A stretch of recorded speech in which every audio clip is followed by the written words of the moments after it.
ভোলার দৌলত খানে ৩,০০০ মিটার অবৈধ কারেন্ট জাল জব্দ করেছে নৌবাহিনী। বৃহস্পতিবার ৪ সেপ্টেম্বর উপজেলার চৌকিঘাট এলাকায় অভিযান চালিয়ে পরিত্যক্ত অবস্থায় এসব অবৈধ কারেন্ট জাল জব্দ করা হয়। পরে ভূশোভিত করা হয় জব্দকৃত কারেন্ট জাল।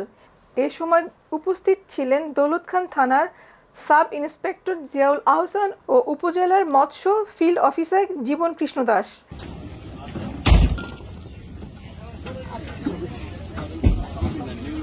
অভিযান চালিয়ে ৩,০০০ মিটার কারেন্ট জাল জব্দ করছি, যেটা মৎস্য আইনে নিষিদ্ধ করা আছে।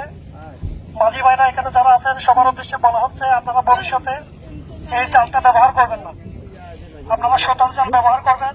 এই ধরনের কারেন্ট জাল আর কখনো আপনারা ব্যবহার করবেন না।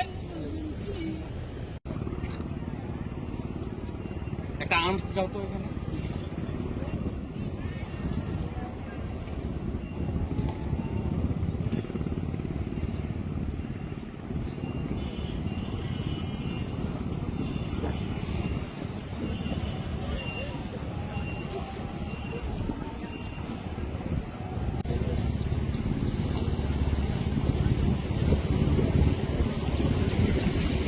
আমরা তো সরেন, আপনি সরেন মেয়ে।